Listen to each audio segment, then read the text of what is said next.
Welcome to the Kirkintilloch and Bishopbriggs Herald audio edition, date Wednesday the 26th of August 2026. It has been read and recorded by volunteers for the charity Q and Review recording service, which is based on Crowhill Road in Bishopbriggs.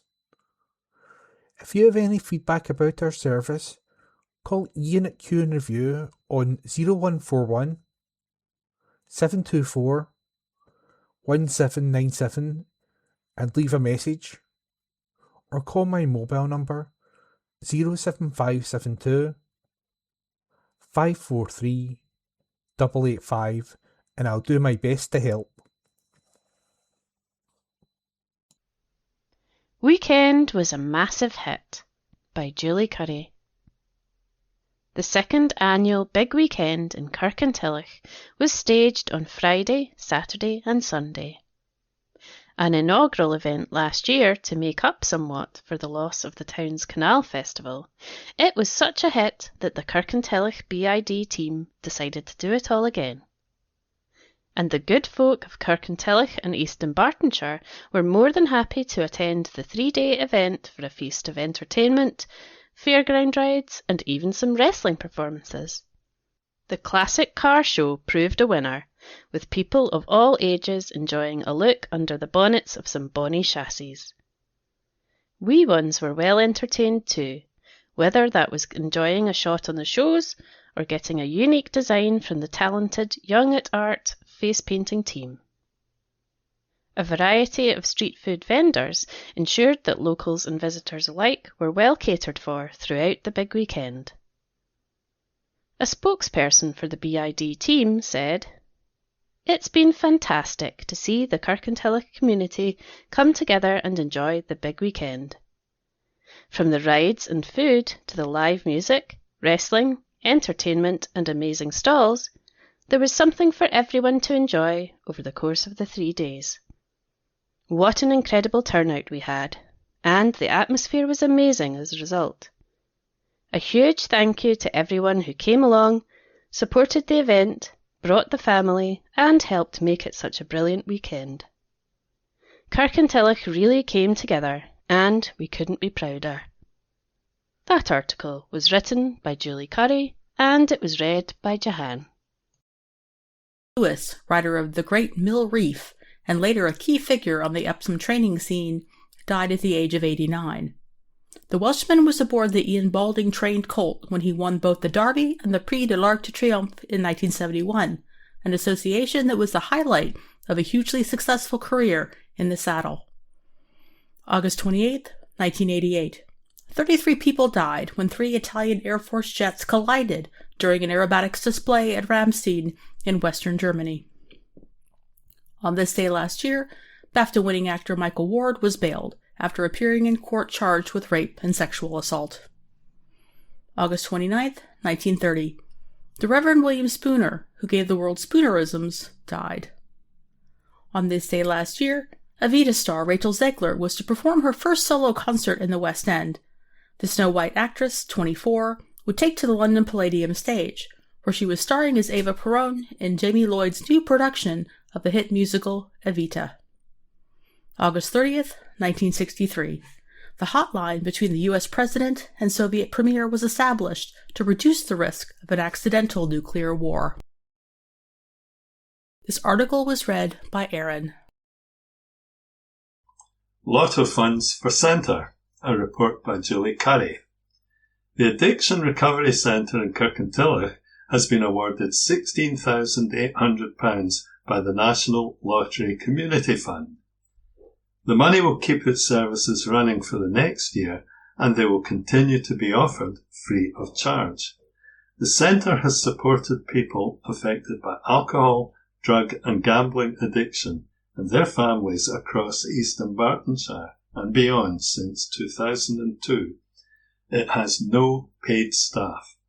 Alongside its drop-in sessions and recovery meetings, it runs a telephone helpline 0141 776 3887, which is available 24 hours a day, 7 days a week.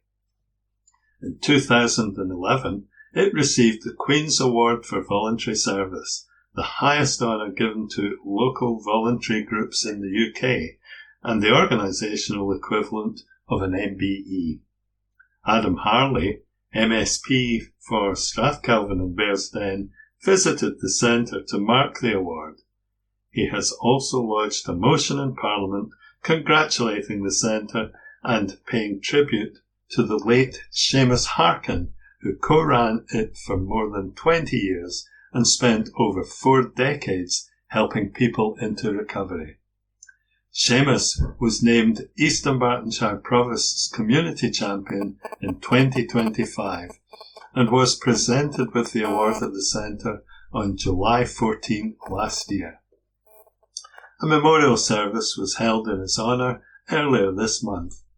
Adam said, "It was a real pleasure to visit the centre, to hear about the vital work they have been doing since 2002 and to mark Seamus's legacy." The centre operates at no charge and relies on volunteers who have come through addiction themselves. It has established itself as a lifeline resource for those struggling with addiction in East Dunbartonshire and further afield. I'm delighted that this national lottery funding will help cover costs for the year ahead and allow the centre to continue to focus on supporting the community. Seamus spent 40 years of his life helping those suffering from addiction. I've lodged a motion at Holyrood in his memory and in recognition of what the centre does. Peter Verrecchia from the Addiction Recovery Centre is delighted that both Seamus and the centre have been recognised. He said, "We're extremely grateful for this £16,800 award from the National Lottery Community Fund. As a complete volunteer-run centre, funding like this is vital. It allows us to keep our doors open, keep our services free, and continue supporting anyone in East Dunbartonshire who is affected by addiction, whether they're in recovery themselves or supporting a loved one." Seamus Harkin dedicated more than 40 years of his life to helping people find hope, dignity, and recovery. The memorial service last week showed just how many lives he touched. We were honoured to have Adam attend the memorial and present the National Lottery cheque, recognising both Seamus's legacy and the ongoing work our volunteers who continue to carry forward in his name. ARC offers regular, welcoming drop-in sessions with recovery meetings open to people affected by all forms of addiction, as well as family members and loved ones. Visit https://arccentre.org.uk to find out more. That report was written by Julie Curry and read by me, Nikki. Police crackdown uncovers cocaine. Police officers have carried out a series of drug warrants across East Dunbartonshire as part of ongoing efforts to disrupt the supply of illegal drugs in local communities. It has resulted in significant quantities of cocaine being recovered, with 3 individuals dealt with in connection with the investigations. During one warrant, officers recovered approximately 1/4 kilogram of cocaine, with a female subsequently charged in connection with the recovery. A further warrant resulted in a male being arrested in connection with an outstanding warrant. In another significant recovery, officers seized approximately 2 kilograms of cocaine. A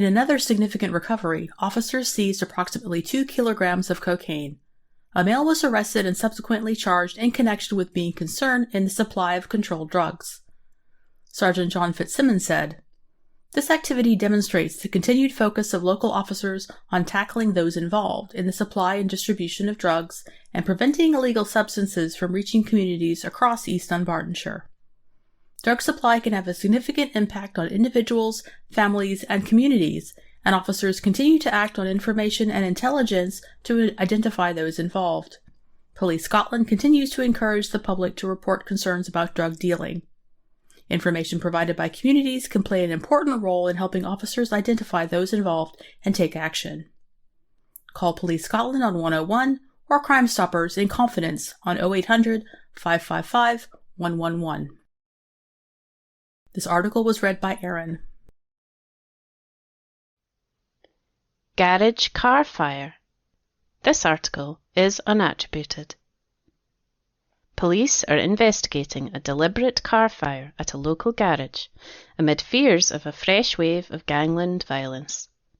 The vehicle was torched at Kelvinside Motor Company in Milton Road, Kirkintilloch at 10:55 p.m. on Saturday, days after officers attended a disturbance there. The garage was targeted in a fire attack in April last year, which police investigated as part of its Operation Portaledge gangland probe. Police Scotland said there were no reported injuries in the latest incident, and officers were keeping an open mind over links to that operation. A force spokesperson added, "The fire is being treated as willful, and inquiries are ongoing." A burnt-out hatchback car was seen outside the garage on Sunday morning.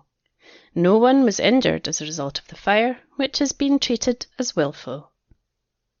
That article was unattributed. Book in for International Festival in Local Libraries by Julie Curry. From Sally Magnuson to Matt Haig, readers are being offered a front row seat at the Edinburgh International Book Festival without having to trek to the capital. East Dunbartonshire Leisure and Culture Trust, or EDLCT, is hosting a number of free live streams from the world-famous literary celebration. It is part of EDLCT's first-class local library services, which aim to engage audiences and provide access for all. Karen Jackson, EDLCT General Manager, said, "We're delighted to be once again hosting a series of free streaming events, beaming the best of the Edinburgh International Book Festival to local libraries. We organised a number of live streams last year, which proved very popular, so it's great we've been able to schedule a new collection for 2026. It's a chance to be transported to the capital without ticket costs or transport worries. Come along and enjoy the book festival in your community. The streams are also an opportunity for people to check out the fantastic services on offer at local libraries." The Edinburgh International Book Festival live streams at East Dunbartonshire Libraries are all free, but please reserve a place via Eventbrite. Upcoming streams are as follows. Peter Meads and Frank Tallis, Wednesday, August 26th at 3 p.m. in Bearsden Library. Matt Haig, Thursday, August 27th at 6:45 p.m. in Bishopbriggs Library and Milngavie Library. Elif Shafak, Friday, August 28th at 1 p.m. in Bearsden Library, Bishopbriggs Library and William Patrick Library in Kirkintilloch. Colm Tobin on Friday, August 28th at 3:15 p.m. in Bishopbriggs Library, Lennoxtown Library and William Patrick Library. Anne Patchett on Saturday, August 29th at 1 p.m. in Milngavie Library. Sally Magnuson, Monday, August 31st in Bearsden Library, Lennoxtown Library, Milngavie Library at 5 p.m. and in Bishopbriggs Library and William Patrick Library on Monday, August 31st at 5:30 p.m. Why spend a fortune in Edinburgh when you can enjoy the shows from the comfort of home? Just remember to book in. That article was written by Julie Curry. Records for corridor care. Strathkelvin and Bearsden MSP Adam Harley is calling on the Scottish Government to finally publish data into patients being treated in hospital corridors. The Scottish Liberal Democrat health spokesperson warned that hiding from the problem would not make it go away. His call comes as the Scottish Government confirmed that it is considering the feasibility of national data collection, with Health Secretary Angela Constance admitting the prevalence of patients receiving care in non-standard areas is too high. The data is recorded in England, with figures recorded in June showing 22,470 patients receiving corridor care in hospital wards, while emergency departments saw 72,955 instances in June 2026. Adams said, "When patients are being treated in corridors, it is a clear sign that the system is under intolerable pressure. No patient should be treated in a corridor, and no doctor or nurse should have to provide care in these conditions." The figures from England paint a grim picture, speaking to those receiving care or on the front line of delivering it. These corridor care wards have become normalised in Scotland too. We must never accept this as normal.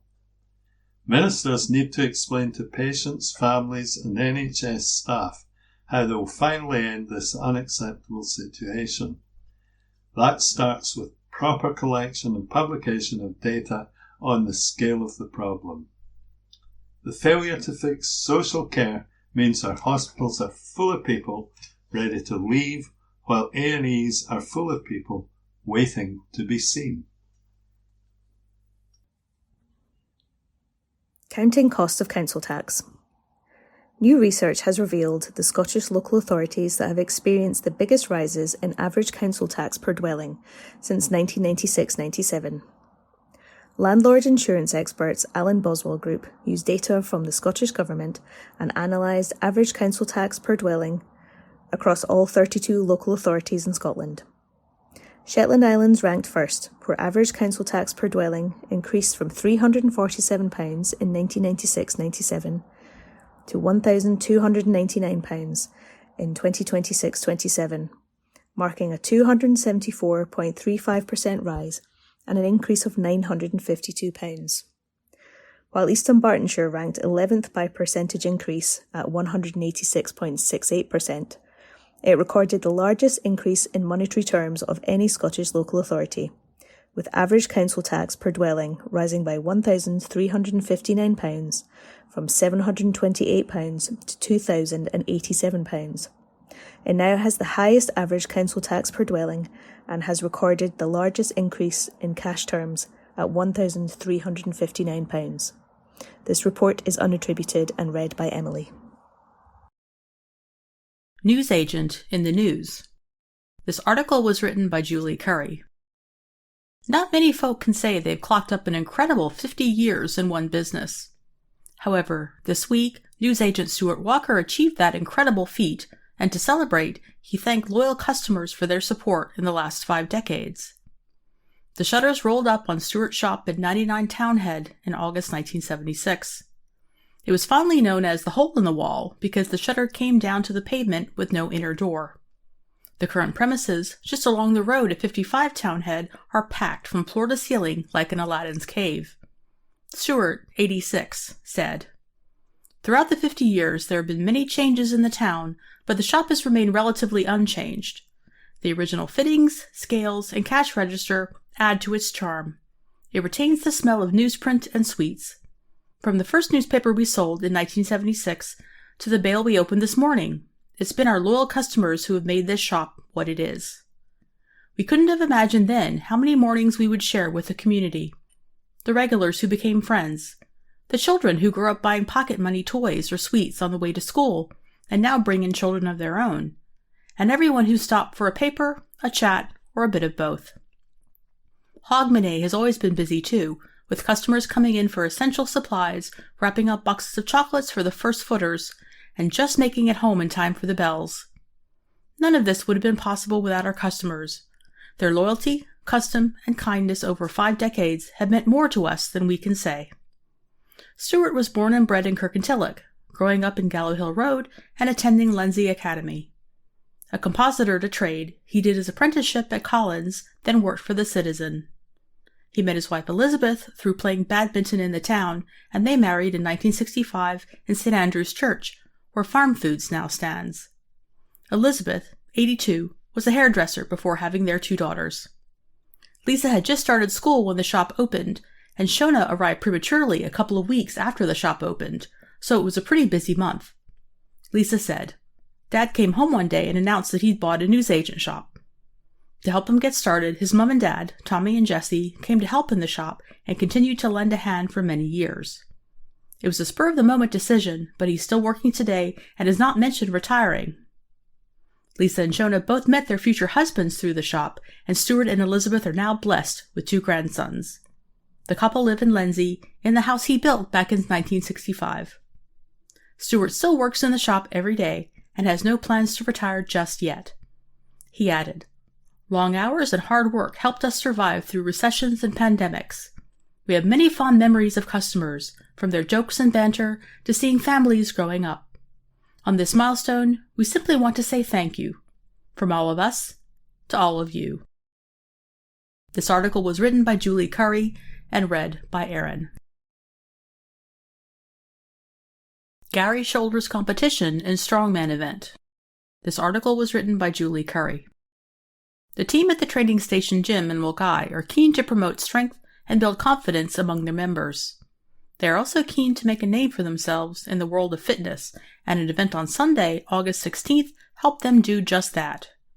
They organized the East Dunbartonshire Strongest Man and Woman competition, organized by and held at the training station. A brand new event, it attracted 30 male and female competitors in 3 different weight classes. It also included a world record deadlift attempt for a 16-year-old of 301 kilograms, with Daniel Maltman of Dumfries delighted to achieve his goal.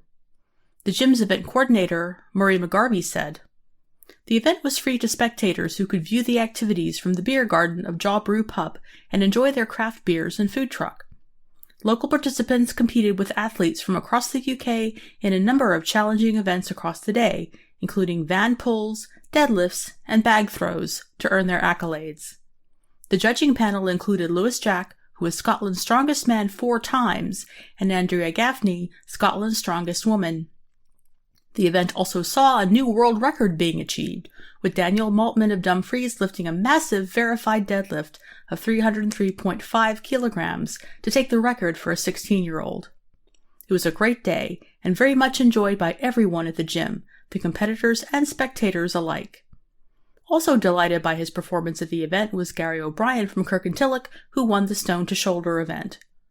Winners were as follows: Men's Beginner, Charles Brister, Bears Den; Men's Intermediate, William Hawken, Lawrence Kirk; Women's Beginner, Ashley Bannatyne, Wishaw; Women's Intermediate, Shona Fairbairn, Selkirk; Van Pull, Colin Black, Mulgai; Deadlift, Charles Brister, Bears Den; Overhead Lift, Ashley Bannatyne, Wishaw; Stone to Shoulder, Gary O'Brien, Kirkintilloch; Dumbbell, Shona Fairbairn, Selkirk; Bag Throw, William Hawken, Lawrence Kirk; and 16-year-old world record breaker Daniel Maltman from Dumfries. The training station opened its doors on April 4th, offering expert coaching and a motivating community. This article was written by Julie Curry and read by Erin. Caring Title for Eleanor, a report by Julie Curry. Going the extra mile to support elderly residents is an effort that's worthy of a Provost champion. The Caring Champion Award has been bestowed on Eleanor Allen for exactly that reason, for she goes above and beyond to provide weekly community connection for socially isolated elderly residents in Bishopbriggs. Eleanor took over the organising and running of Woodhill Senior Citizens Lunch Club at Woodhill Evangelical Church in September 2021, providing a weekly community get-together for around 50 elderly members. From 10:30am to 1:30pm every Wednesday, Eleanor and a team of volunteers provide refreshments and social activities for members, as well as serving up a delicious 3-course meal.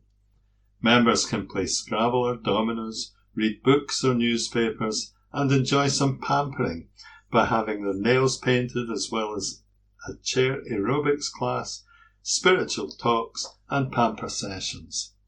Members receive regular visits from the church's Mothers and Toddlers group, pupils from West Cleddon's Primary and Bishopbriggs Academy, and some four-legged friends, dogs and rabbits.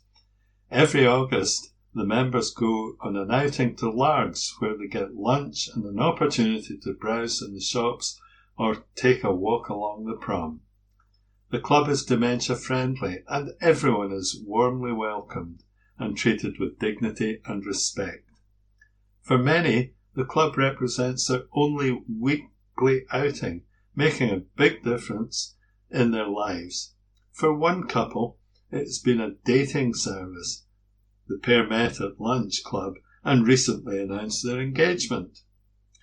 Eleanor works extremely hard to ensure the club is well organised. She contacts every member on a Tuesday evening to ensure they are coming along to the lunch club and to arrange transport for those who require it. She dedicates a great deal of time and energy to the club to ensure that everyone attends and has a wonderful experience. Provost Gillian Rennick said, "What really came through in her nomination for this year's award was just what Eleanor means to the members of the lunch club. She treats them like family and is completely dedicated to supporting them and ensuring they have access to vital community connection every week. She has given so many people who have struggled with social isolation a new lease of life. It was a joy to meet Eleanor, to presenting her with this year's Caring Champion Award, and to thank her for providing a lifeline for some of the most vulnerable members of our community." Eleanor was delighted to receive the award from the Depute and Provost. She said, "I love our club. It's a very friendly place and I see how vital it is to the elderly ladies and gents who come along each week. I get so much out of it and love working alongside my fellow volunteers. I'm grateful for my lovely certificate and quaich and feel very honoured to have been chosen." Woodhill Senior Citizens Lunch Club is currently looking for volunteers. Anyone who is interested should email office@woodhill.org.uk or call 0141 772 4283. That report was written by Julie Curry.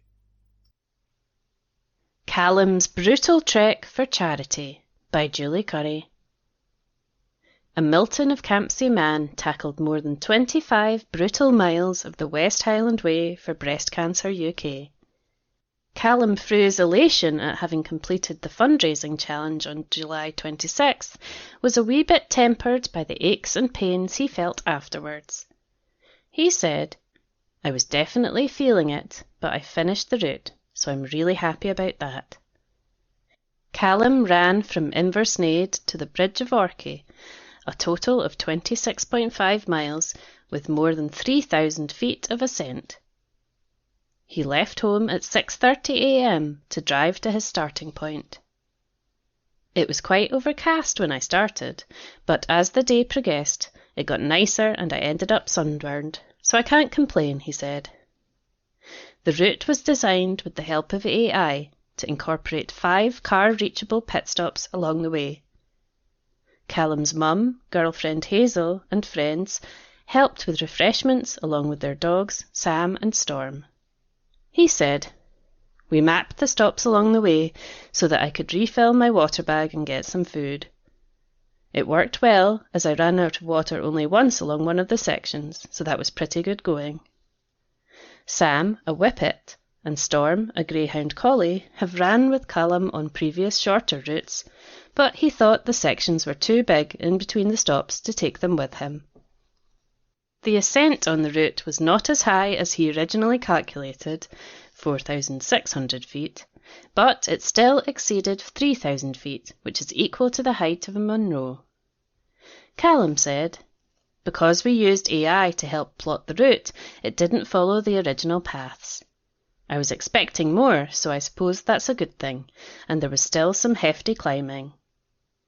The section from Inversnaid to the first checkpoint, which was just past the Falls of Falach, wasn't necessarily steep, but it was mega technical, with roots and rocks, and I was constantly going up and down. Callum completed the route in 6 hours and 46 minutes. He said, "I'm happy with that time, and I'm mega pleased that I managed to raise so much money for Breast Cancer UK. It's over £1,000 and keeps going up. My initial target was £500. Callum works in a coffee shop. His decision to raise funds for Breast Cancer UK was partly influenced by his customers. He said, "I usually do a fundraiser run every year. This year, after talking with customers and family and friends, I've come across so many situations where people have been affected in some way by breast cancer." Although he did the run himself, he couldn't have done it without his pit crew. I want to give a shout out to Matt, Charlie, Hazel, Gemma, my mum, and everyone who helped along the way. If I was just doing it alone, I wouldn't have done it at all, because some of that route was brutal. Their support was what I needed. Being able to start, refuel, take a few minutes rest, and then start going again was invaluable. Callum and Hazel pre-checked the pit stops, but learned that you can't always trust AI. "It's just like a guide," he said. We had to edit a couple of stops, especially one at Bainglass Car Park, which was my first checkpoint after Inversnaid. He said the hardest part was probably the middle section, adding that he prefers trail running to tarmac-covered marathons, because his knees get absolutely destroyed on the tarmac. He added, "I'd rather run up a Munro or up hills in the middle of nowhere, as it's softer going, even though it's more uphill and technically the terrain is more difficult. I go to the gym and do some boxing, but I like being outside in nature. It's good to raise funds for great causes at the same time." There's still time to donate at justgiving.com/page/Callum-Fru-Marathon-Inversnaid-Bridge-of-Orchy. At least 1 in 4 breast cancers are preventable. Breast Cancer UK is empowering individuals and communities to reduce their risk. It is also calling on governments and industry to stop ignoring the evidence and tackle the causes of breast cancer head-on, whether it's regulating harmful chemicals or putting policies in place to help people lead healthier lifestyles. Around 59,000 women and 420 men are diagnosed with breast cancer in the UK each year. It is more common in women over 50, but it can also affect younger women. Breast Cancer UK is on a mission to prevent breast cancer, and every penny raised by fundraisers helps the charity towards that aim. For more information or to support the charity, visit breastcanceruk.org.uk. That article was written by Julie Curry. 4 million steps for Count Challenge. Residents across East Dunbartonshire have counted more than 4 million steps as part of Walking Scotland's free 4-week Summer of Sport Step Count Challenge. Locals joined more than 1,500 people across the country who collectively logged more than 475 million steps. Walking Scotland, the charity that makes walking and wheeling part of everyday life, said it was delighted to see so many people across Scotland taking part. Supported by Summer of Sport funding, the challenge encouraged people to build healthy habits through simple daily movement. Walking is the most affordable and accessible forms of physical activity, with even small increases shown to improve our well-being. Designed to be fun and accessible, the challenge invited people walking, wheeling, or using a mobility aid to get involved. One participant, Harish, took part to motivate himself to be more active during the day. He said the challenge had made a noticeable difference to both his physical and mental well-being. "I'm more active, have more energy, and taking time to walk has helped me clear my mind and reduce stress," he added. "For me, walking is about much more than getting steps in. It's a chance to switch off, enjoy nature, improve my health, and take time for myself. This challenge has shown me that staying active doesn't have to be complicated." Rachel Prothero from Walking Scotland said Harish's experience reflects what the challenge is all about. She added, "It's fantastic to hear how the challenge has helped people enjoy a more active summer. Harish is spot on. Staying active does not need to be complicated, and the challenge proves that. Being part of a team and enjoying some friendly competition can help us with motivation and consistency. Walking Scotland, funded by the Scottish Government and Transport Scotland, works to make it easier for everyone in Scotland to enjoy the benefits of walking and wheeling. It runs a national step count challenge twice a year, with the next starting on Monday, October 12th. Visit the website at walkingscotland.org.uk/getinvolved/take on the step count challenge to sign up. Report is by Julie Curry. Read by Emily. A mains repair. This article is unattributed. As the Herald went to press on Monday, Scottish Water was carrying out emergency repairs to a bus water main. It saw temporary three-way traffic signals being deployed on the A891 Campsie Road, near its junction with Birdstone Road, on Monday.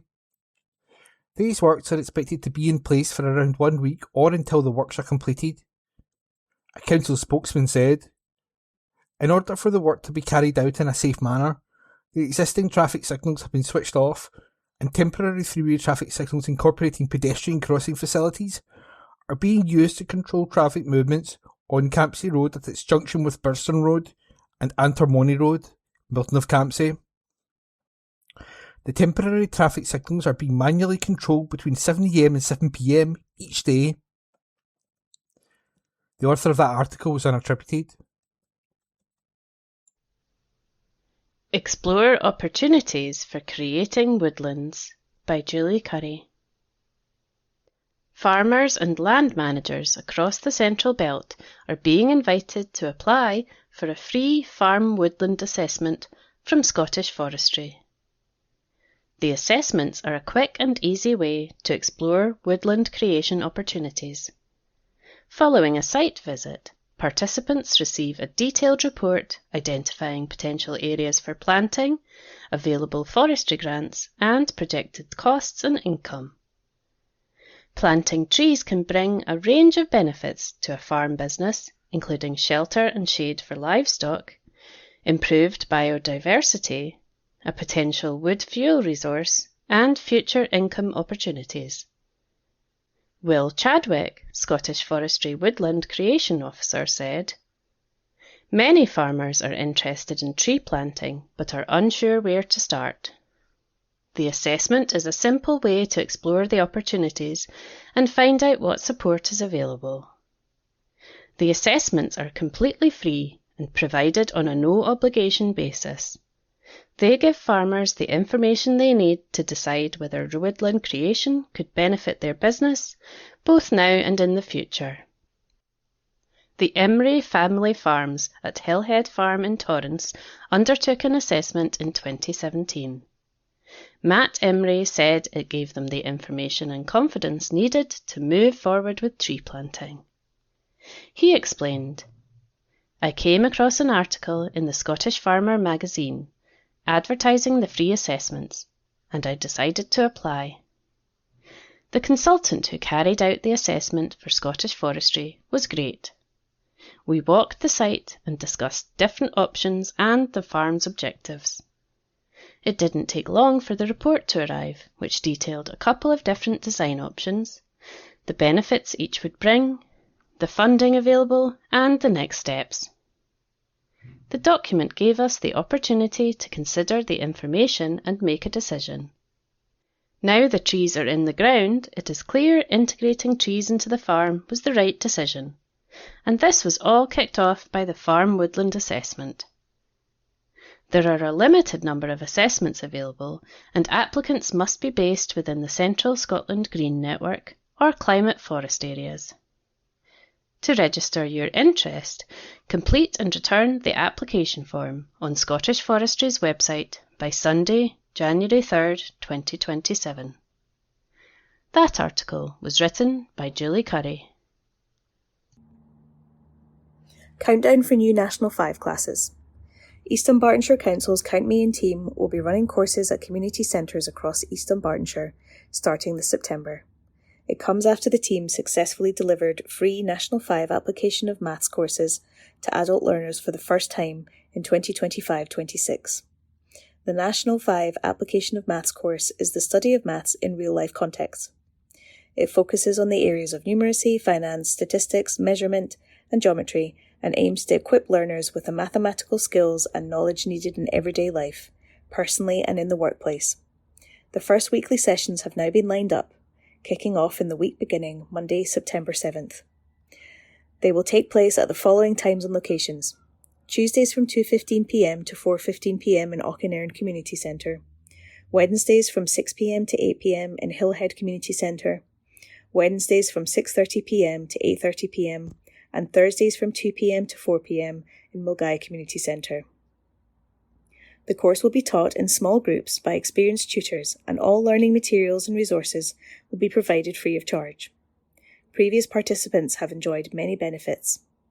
Education Convener, Councillor Linda Williamson said, "I'm delighted that following on from last year's success, we are running free National 5 Application of Maths courses again this academic year in community centres in Bishopbriggs, Kirkintilloch and Milgai.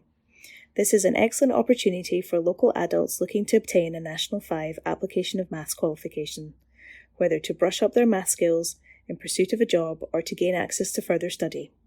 Feedback from previous Count Me In learners is extremely positive, with many highlighting the benefits of the small class sizes and supportive environment. Classes start soon, so if you're interested, please get in touch with the Count Me In team as soon as possible. For more information, visit www.eastdumbarton.gov.uk, Services A to Z of Services, Primary, Secondary and Early Years Education Count Me In Project. Or to book, email countmein@eastdumbarton.gov.uk. This report is by Julie Curry, read by Emily. Closures scheduled. Cole Road in Bishopbriggs will be closed for a few days later this month. To allow a contractor to cut back trees, the road will be closed between its junction with the A803 Kirkintilloch Road at Torrance Roundabout and its junction with the B819 Cross Hill Road at the roundabout from 9:30am until 3:30pm each day from Friday, August 28 to Sunday, August 30. Alternative routes will be by way of the A803 Kirkintilloch Road and the B819 Cross Hill Road. Cole Road will also be closed from 12:01am on Friday, October 2 to 11:59 on Thursday, December 3, to carry out various works associated with the upgrade at Torrance Roundabout. It will be closed between its junctions with the B819 Cross Hill Road at the roundabout and the A803 Kirkintilloch Road at Torrance Roundabout. Let's talk. Ban trophy hunting imports. Sir, with the summer holiday season coming to an end, many of us will be familiar with the strict rules on what we can bring home to the UK from a foreign trip. Whether it's cheese from France or exotic fruits from more far-flung countries, there are a host of restrictions on what travelers can bring through customs. So it may come as a shock to readers that hunting trophies, made from the body parts of hunted animals like lions, elephants, and cheetahs, can still be legally brought into the country simply by being granted a license by government. This is despite repeated promises from the government to ban hunting trophy imports, and research consistently showing that more than 4 in 5 Brits believe hunting trophy imports should be illegal. Whether they live in our gardens or on another continent, wild animals belong in the wild, not on display as souvenirs. That's why we're calling on the government to finally bring in a ban on trophy hunting imports so we can make 2026 the last summer this abhorrent practice is allowed. Readers can help by signing up to support the campaign being run by Humane World for Animals UK, Born Free, and Four Paws UK at humaneworld.org. Yours, etc., David Elliott, Executive Director, Humane World for Animals UK. Blindingly daft? Sir, after all the warnings, the recent eclipse turned out to be no different to all the other partial eclipses, still so bright I had to stare at it with my unprotected peepers in order to see the difference. Neither I nor any of the neighbors, equally not following protocol, as a result were rendered blind.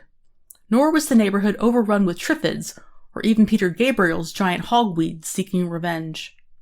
The 2026 eclipse was almost a metaphor for the absurdity of health and safety zealotry and a generation of anxiety addicts. Yours, etc., Mark Boyle. Welcome move. Sir, the proposal to house illegal immigrants in middle-class areas is long overdue. Had this been the rule from day one, the greater resources and sharper elbows of Middle Britain would have seen to it the boats, large and small, never left France.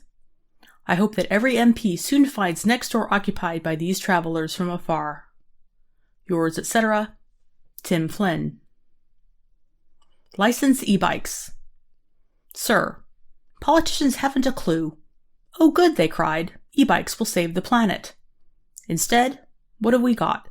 Nearly 39,000 incidents involving e-bikes were recorded by police forces over the last 3 years. Pedestrians have been hit at speed, causing fatalities and life-changing injuries. These e-bikes can be illegally adapted to exceed the 15.5 miles per hour legal limit. These e-bikes are being used for crime, including robberies, arson, drug running, and more.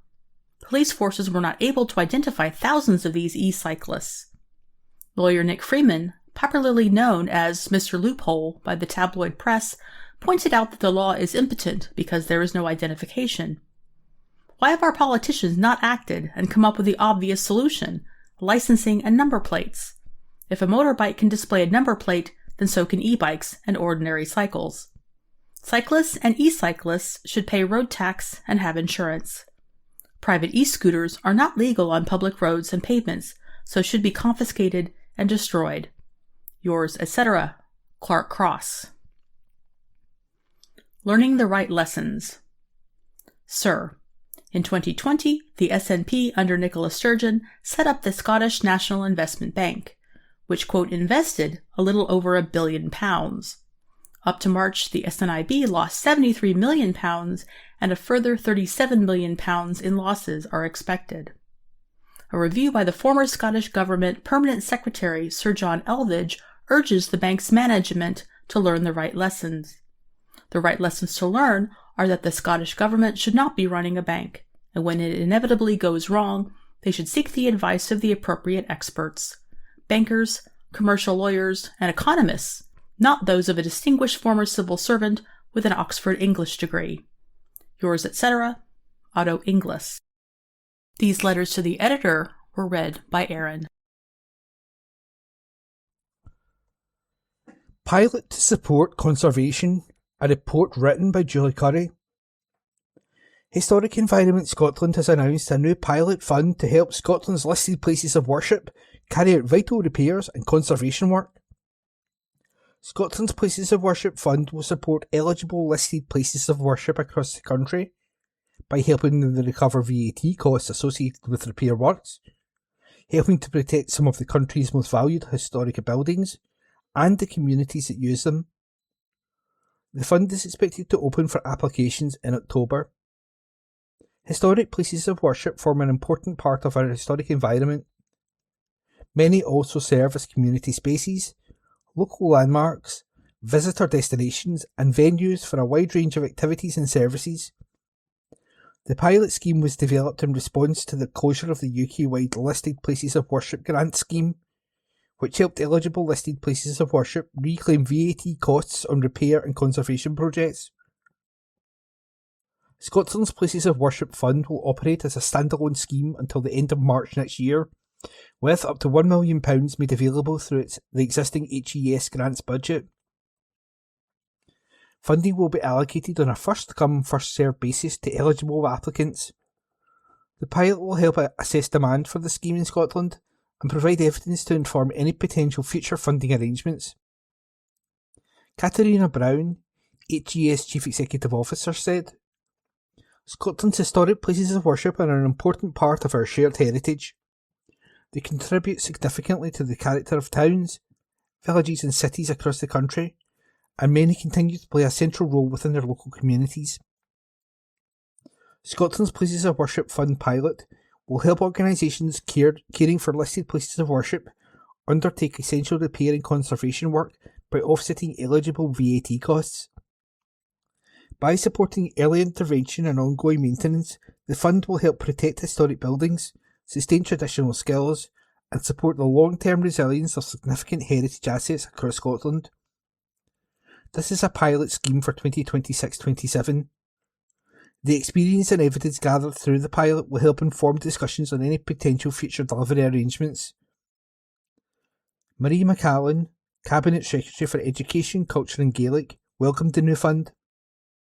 She said, "Historic places of worship are landmarks and community hubs, offering meeting places for local groups and a lifeline to those in need.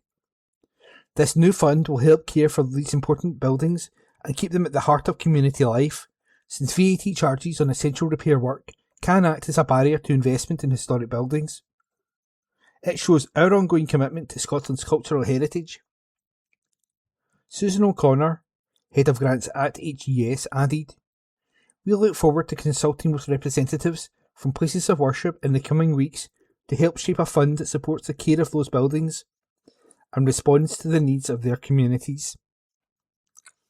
That report was written by Julie Curry and read by Ian McKenna. Good day to you, it's Philip here from Q and Review, reading the church news from the Herald newspaper. We go first of all to Milton of Campsie Church.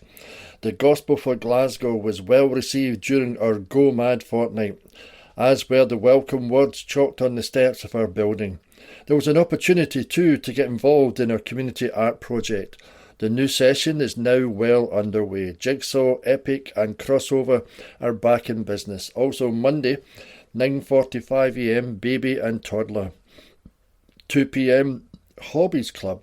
Tuesday, 9:30 a.m. till 12 noon, Cafe Connect. Sunday, August the 30th, the food bank collection. This month's retiring offering is for Glasgow Street Aid. This is a pre-hospital medical and welfare charity that provides volunteer-led emergency care in Glasgow city centre on weekend nights.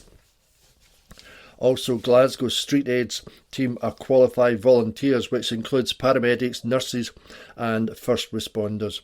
Gives immediate medical and welfare support to people in need, aiming to relieve pressure on the emergency services beyond direct patient care. They offer services like welfare support and public health training. Julie, our minister, is on the BBC Radio Scotland's new Every Sunday service at 7:30 a.m. Catch up on BBC Sounds. Wow, so there you have it. And now to Kirkintilloch Church of God at Regent Hall, Regent Street. On Sunday, there will be a communion service at 10:30 a.m. There will be on Zoom as well, a meeting at 6:30 p.m. and the speaker will be Andy McElry from Greenock. To access the live stream, email hello@regenthall.org. On Wednesday, Coffee Corner is open from 12 noon to 2 p.m. Join our friends and neighbours for coffee and home baking. A warm welcome awaits all who come. For up-to-date and further information, check out their services. Visit the website on www.regenthall.org. Now to Springfield Cambridge Church. On Sunday, August the 30th, morning worship will be conducted by the minister Ian Taylor in the sanctuary. And morning worship is also being live streamed on the Springfield Cambridge Church YouTube channel. A link to this can be found at www.springfieldcambridge.org.uk and our Facebook page, where up-to-date information about events and church organisations can also be found. Tea and coffee will be available after the church in the Cameron Hall. There will be no vestry hour on Wednesday, August the 26th, and there will be no short midweek service in the Springfield Chapel on Wednesday either. The cut session will meet on Tuesday, September the 1st at 7:30 p.m. in the Cambridge Chapel. Now to St David's Memorial Park. On Sunday, August the 20th, our service will be led by David Forsyth, our session clerk, and Karen Wallace, our youth leader. The theme of the service will be taken from Psalm 127, A Song of Ascents. On Tuesday, September the 1st, the all-seated lunchtime service in the small hall is at 12 noon, and everyone is invited to stay afterwards for tea and coffee. The Friendship Club meets as usual on September the 1st at 1:30 p.m. in the garden room. You are welcome, very welcome, to come and enjoy an afternoon of good company, tea and coffee. The Guild starts up again on Tuesday, September the 1st. Our interim moderator, Julie Moody, will be our guest, so everyone is welcome to come along and meet old and new friends. Now to Torrance Parish Church. The morning service in person is at 10:30am, led by the minister. During the service, the youngsters can meet together in creche and in junior church services. If you want to know more, check out the website. If you want to join the service online, that is, click on www.torranceparishchurch.online.church. And the cafe is open every Wednesday 9 till 12 noon. Teas, coffees and delicious home baking.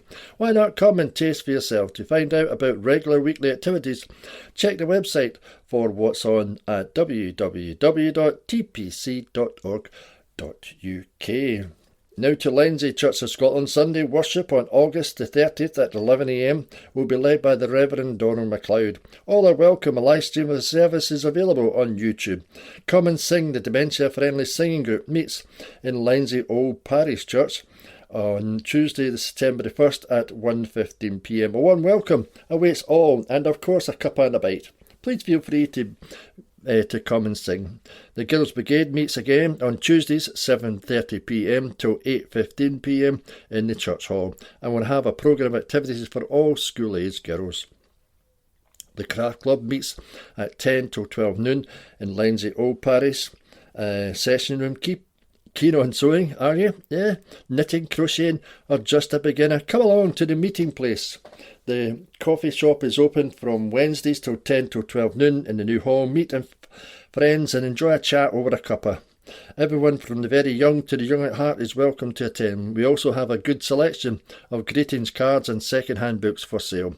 The first Lenzie company of the Boys' Brigade will be enrolling all sections for the 26-27 session in the new hall on Friday, August the 28th at 7 till 8pm. Now to Springfield, Cambridge, which I've already done. I won't do it again. Home Church. Yes, let's go to Home Church. They meet in Lammermuir Road and the various other locations across Scotland. And they also have the Home Hub in Kirkintilloch Main Street. Is open for tea and coffee 10 till 1pm, Monday, Tuesday, Thursday and Friday. Worship service at 10:45am, no change of service times. Morning worship service is followed by refreshments. Also Children's Church at the same time as the morning service. Communion is the first Sunday of the month. Fitness classes at 7:30pm on Mondays. Heartbeat service and teachings at 9:30am on Tuesdays. Home groups 7:30pm on Wednesdays at various locations. Check out their website and contact the church for where they are. The youth group meets at 7:30pm. The upper room also meets at 7:30pm on Sundays in Kirkintilloch. A new Alpha course starts on September the 16th. September the 17th in Kirkintilloch. Also, home radio is available 24/7. See Facebook, Instagram and Home Church website for more information. And now to St James Church, Hilton Road, Bishopbriggs. They still have a vacancy there, and they have a communion service at 11am on Thursday, August the 27th in the chapel, and on Sunday, August the 30th in the chapel as well, at 9am and 10:30am in the church with hymns. Everyone is welcome to come along to any of the services. Do stay on for tea and coffee afterwards. A date for your diary. On Sunday, September the 6th, from 3 to 4pm, there is a session of crafty kids in the hall. All families are very welcome to come along and enjoy activities together. There are also other virtual services and groups for up-to-date and further information. Yeah, you guessed it. Check out their social media Facebook page, that is St James LS Bishopbriggs, or the website, all the W's, stjamesbishopbriggs.org.uk. So there you have it. I think that's them all. Oh no, there's not. There's St Mary's. St Mary's church service on August the 30th will begin at 11am and led by the Minister Ruth Morrison. There'll also be age-appropriate activities for the young people in the church halls. Wednesday welcome resumes on Wednesday, August the 26th, when tea, coffee and home baking and a warm welcome will be available from 10am till 11:30am with a short service, and will begin on Wednesday, September the 2nd. The church will open for our monthly Open Doors event. The whole church will be open from 10:30am till 3:30pm. From 12:30 we will be entertained by the variety of organ music played by our very talented organist, Mr. David Burns. You are very welcome to bring your lunch to eat while we sit there and enjoy the music. Tea and coffee will be available all day. Yes. and will also be taking part in the National Open Doors initiative on Saturday, September the 5th, when the church will be open from 10 till 4 p.m.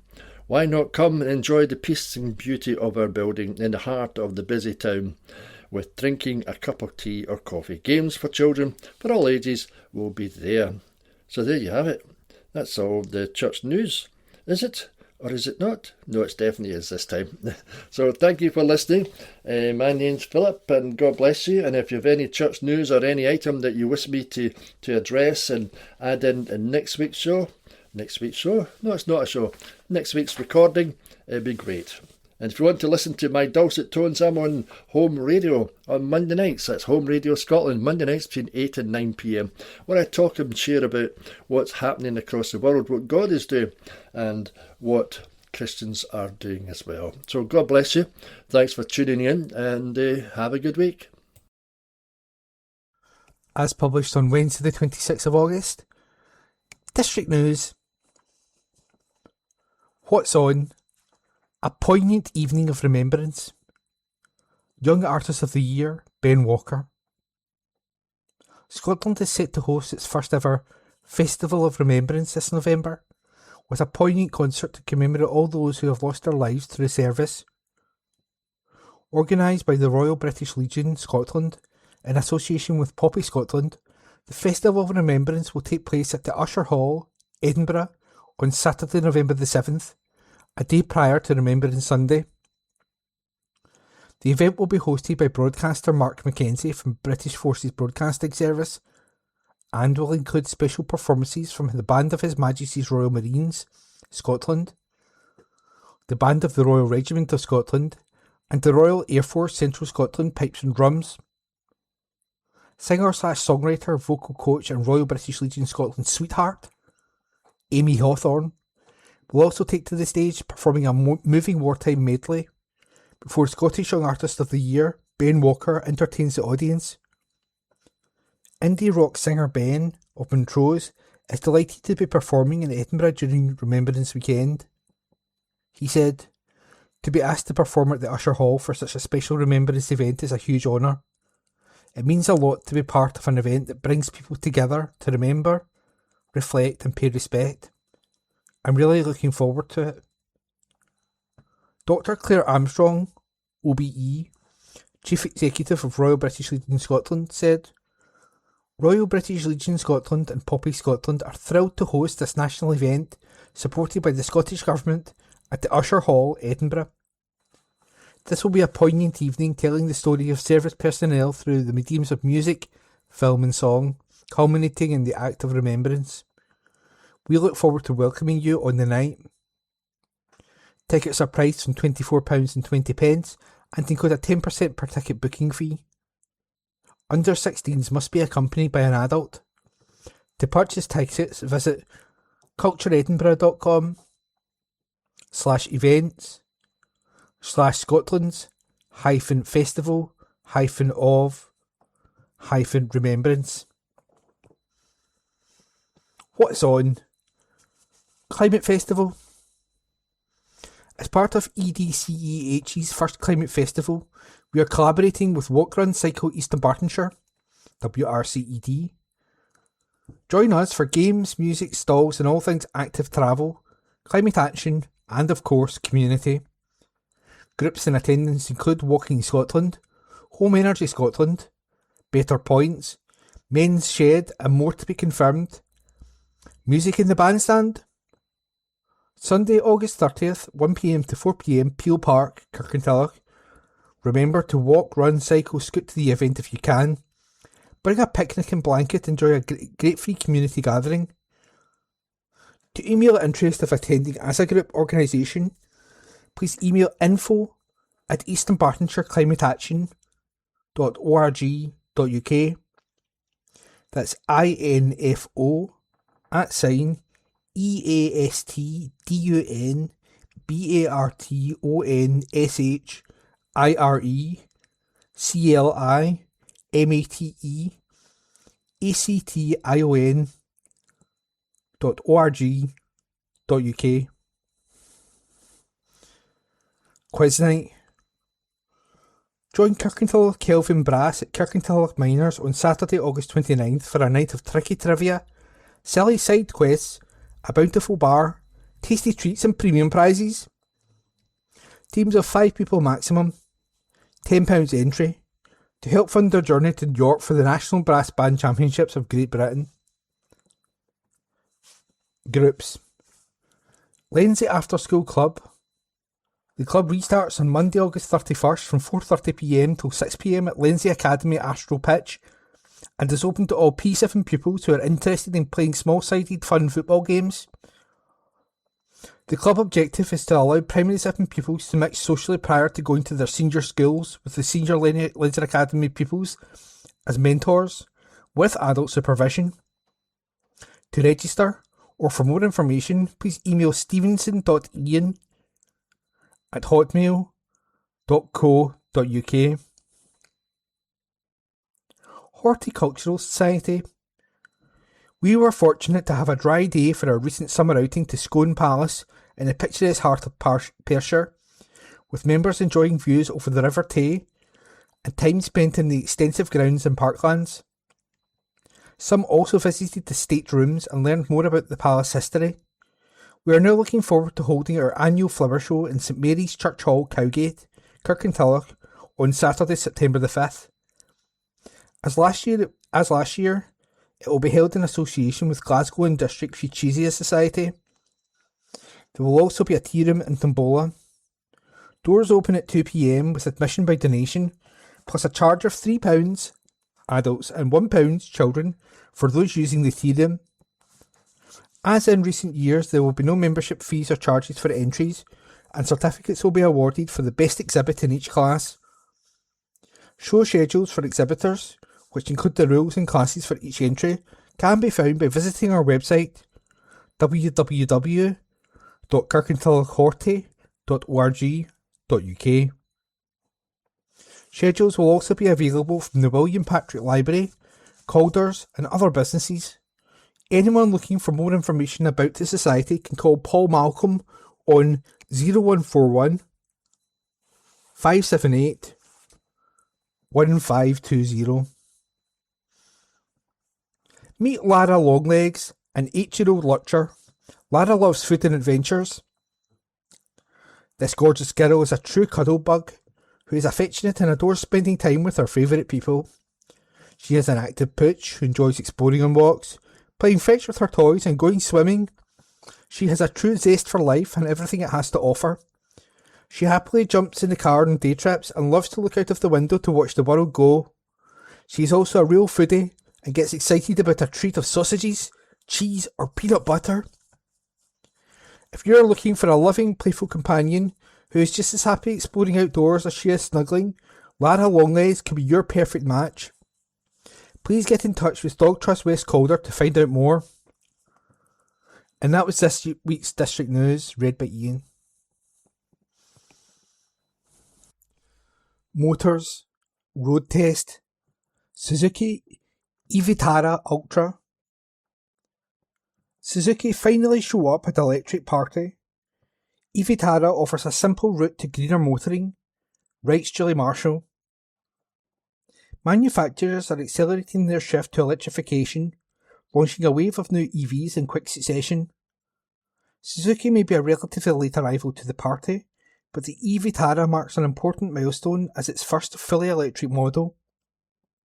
Despite sharing a name with the petrol-powered Vitara, the e-Vitara is an entirely new vehicle. It's built in India and uses a Chinese-supplied battery from BYD. We tested the 4-wheel drive all-grip version. While it's not designed for serious off-roading, the additional traction provides welcome reassurance in poor weather or when tackling muddy country lanes. 2 trims are offered, Motion and Ultra, with a choice of 2 battery sizes.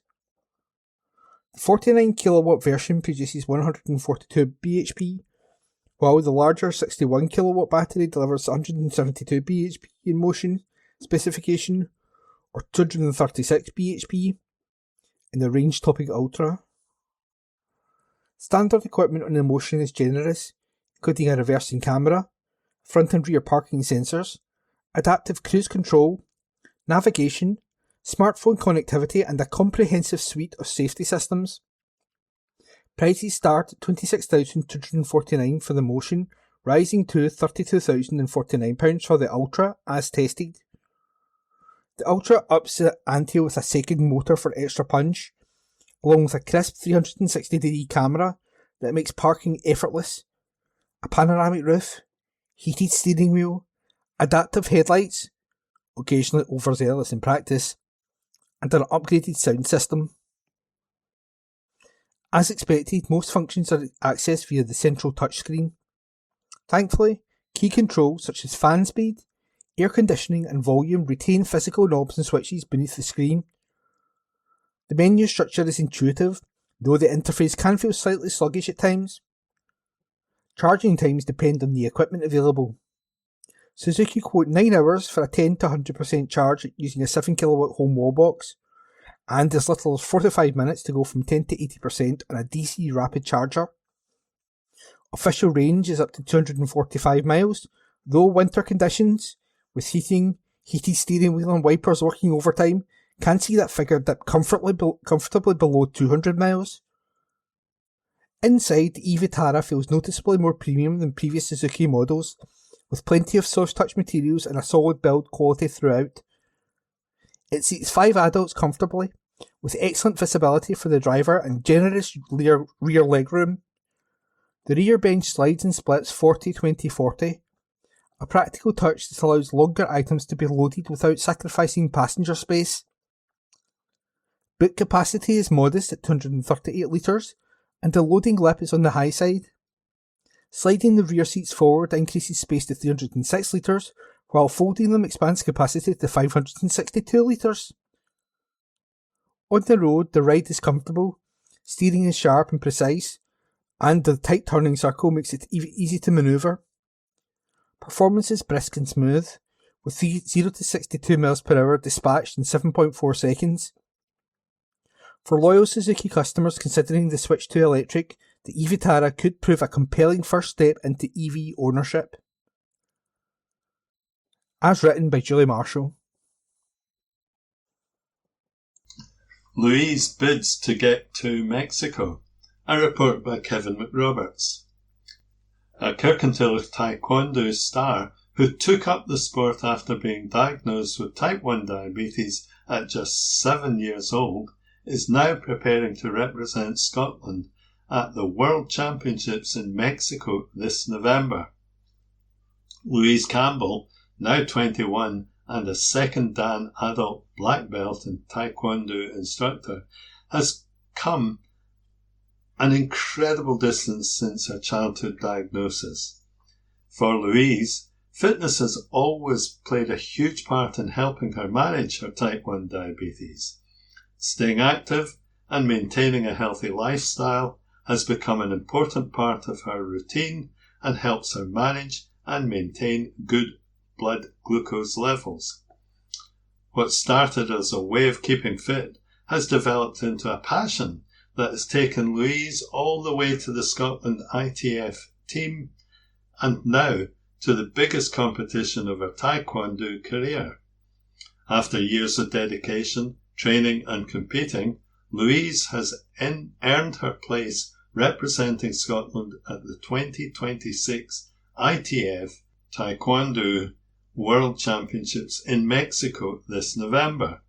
She will be competing alongside some of the best Taekwondo athletes from around the world, an achievement that her family say has made them so proud. Louise is not only a dedicated competitor, she is also a Taekwondo instructor, passing on her knowledge, experience and enthusiasm to younger students and helping to inspire the next generation. Her journey from a 7-year-old facing the challenge of a type 1 diabetes diagnosis to a young woman preparing to represent her country is one that demonstrates just how much determination and commitment can achieve. Louise has never let her diabetes stop her, said her family. The opportunity to compete in Mexico is a dream come true for Louise, but getting there comes with a significant financial cost. Unlike professional athletes, Louise and her family have to fund the majority of the expenses involved in travelling and competing internationally. The family have already held a fundraising event with friends, family and the local community, giving raffle prizes and turning out to support Louise. But now they want to reach even more people and are hoping the wider community will get behind her. The family added, "We would love to see as many people as possible get behind Louise and help her make this dream a reality. Every donation, no matter how big or small, will make a difference." The family are also appealing to local businesses who may be interested in sponsoring Louise or supporting her fundraising campaign. For Louise, the goal is simple: to get to Mexico, compete at the highest level she can, and proudly wear the Scottish colours. "I'm incredibly proud to have been selected to represent Scotland," said Louise. "It means so much to me after all the years of training and competing. I'm determined to give it everything I have. So far, I've had the privilege of competing up and down the country and in Europe, gaining Scottish, English and European titles. Taekwondo has taught me discipline, commitment and focus. It has helped me get through school and exams and now in adult life. I've been given the opportunity to compete at the ITF Taekwondo Open World Championships in San Luis Potosi, Mexico, a chance to represent Scotland, ITF, my town and Scotland on the world stage. As the November championships draw closer, Louise will continue training hard while also teaching and inspiring others at her local Taekwondo clubs. Anyone who would like to support Louise's fundraising campaign, make a donation or discuss sponsorship can contact the family or reach out to Louise on Facebook. That report was written by Kevin McRoberts. Celtic win at their new home. The author of this article is unattributed. 3 goals in the closing stages secured victory for Celtic women in their first league match at their new home of Kirkintilloch Community Sports Complex. Goals from Casey Howe, Maria McCanney and Issy Fisher sealed 3 points in a 3-0 win over Montrose. It took 83 minutes for the opening goal, with Howe firing home a powerful strike in off the underside of the bar. McCaney made it 2 after 87 minutes with another strike from distance, which left the goalkeeper with no chance and again went in off the underside of the bar. Fisher completed the scoring in injury time, slotting the ball into the bottom corner from distance. Hoops boss Grant Scott praised the players for their patience, adding, "When you keep creating opportunities, you do begin to wonder if it's going to be one of those days. Then you get your goal and it looks fairly easy from there." And speaking about their new home, Scott said, "It's a different venue. The fans are much closer, surrounding the pitch, as well in parts. As the crowd grows here and we keep winning matches here, I think they'll enjoy having that intensity right behind them." Celtic are at home in Kirkintilloch again this Sunday, when Hibernian are the visitors. Kick-off 1 p.m. The author of that article was unattributed. It was read by Ian McKenna. 3 goals secured the win for City. A report by Kevin McRoberts. There's a picture of Lisa Forrest claiming assists for 2 of City's 3 goals at Aberdeen. Glasgow City picked up their first 3 points of the season with a 3-goal victory over Aberdeen at Balmoral Stadium on Sunday. City started on the front foot and Ruby Seabay, Kelly Brady, Sophia Mata and Emma Brownlee all had chances before the opening goal arrived in the 14th minute. A lovely cross from Lisa Forrest picked out Kelly Brady in front of goal, and she sent her header into the top corner of the net. The visitors continued to put pressure on the Dons' defence and restricted the home side to very little in an attacking sense, with Amy Anderson trying to find a way to goal from a free kick, which was well gathered by the goalkeeper. City made a couple of changes at half-time, with Emily Wheeling and Emily Gray introduced to the action, and they came close to combining for a second goal, as the former's cross picked out the latter in the box, but her header was brilliantly tipped over by the goalkeeper at full stretch. The second goal did arrive, when Forrest delivered another cross into the box, and this time Gray was able to convert the chance and find the back of the net. Anderson tried her luck with an effort which flew over the bar. City remained firmly on the front foot, continuing to test Aberdeen's defence, as Amy Anderson looked to add her name to the scoresheet, but her strike flew over. Forrest and Mata both went close with shots on goal, but couldn't hit the target, and Kelly Brady had a strike which clipped the bar. Substitute Erin McLaughlin almost made an instant impact after entering the field for the last 10 minutes, but her effort was saved by the keeper.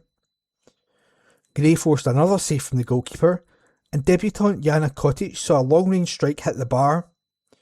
The third goal finally came when Jessie Rosman launched a long ball forward to Forrest, who picked out Abby Harrison.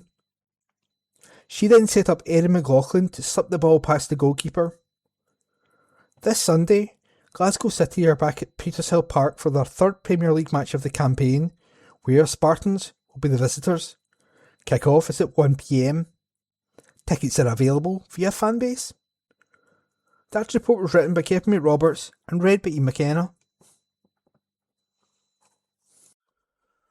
Speedway. Grit and determination take Tigers to a big win. Article written by Phil Lanning. Glasgow boss Cammy Brown said his side delivered huge grit to beat Poole.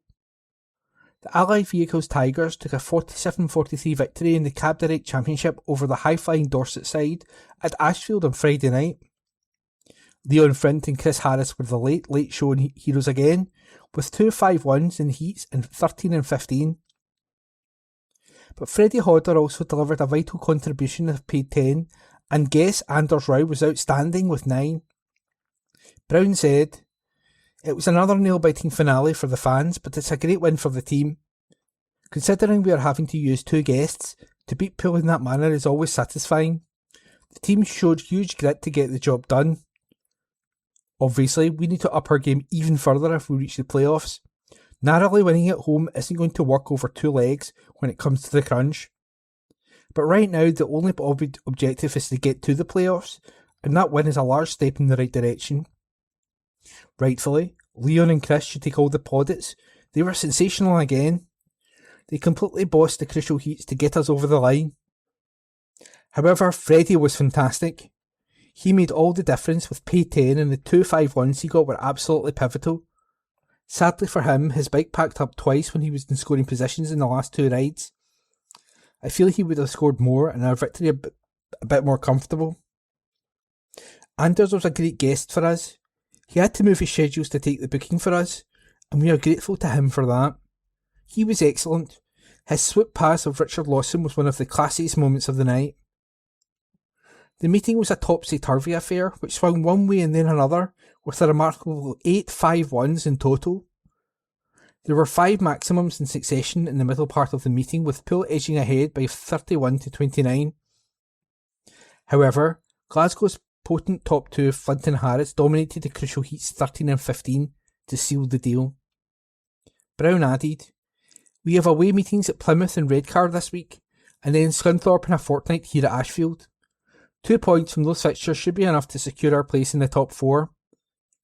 Once we are hopefully in the playoffs, we'll all start from 0. That article was written by Phil Lanning. 4 second-half goals see Rabs progress in Scottish Cup. The author of this article is unattributed. A stunning second-half performance saw Kirkintilloch Rob Roy secure a 4-0 victory over Tynecastle in the second preliminary round of the Scottish Gas Scottish Cup on Saturday. After a goalless first half, the Rabs broke the deadlock just before the hour mark when new signing Billy Mortimer scored from close range on his debut after good build-up play by Aidan Allen. The second goal was a disaster for the Tynecastle goalkeeper.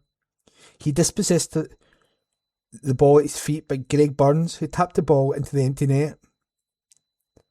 A Jamie McLean shot was deflected by a defender past the goalkeeper for the third goal, and McLean set up the fourth for Callum Shearer to knock into the net. In the Scottish Communities Cup first round, West Park United were 2-0 winners away to Ellen United, and Glasgow Pershore won 6-2 at home against Greenock Juniors. However, Rossvale were defeated 4-1 at St Roch's. In the second round of the same competition, Petershill hit double figures with a 10-2 victory at Forest Thistle. Knightswood were 2-1 victors over Nairn St Ninian, but Finnart went out 4-2 in penalties after a 1-1 draw at Anbank United. This Saturday it's back to the West of Scotland League action. In the Premier Division, Kirkintilloch were Roy at home to Vale of Clyde, and in the First Division, Petershill host Thorn Athletic.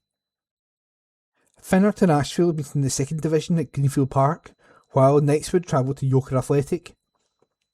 In the Third Division, Glasgow Pershore are away at Eglinton, while West Park United welcome Giffnock to Home Park. Rossvale are at Castlemilk in the Fourth Division. Lenzie After School Club. The Lenzie After School Club restarts on Monday, August the 31st, 4:30 to 6pm at Lenzie Academy Astro Pitch, and is open to all P7 pupils who are interested in playing small-sided fun football games. The club objective is to allow P7 pupils to mix socially prior to going to their senior school, with senior Lenzie Academy pupils as mentors with adult supervision. To register or for more information, email stevenson.ian@hotmail.co.uk. That's the end of this week's recording. We hope you enjoyed it. Q and Review is @Q and Review on social media. That's @CUEANDREVIEW. If you want to reach out.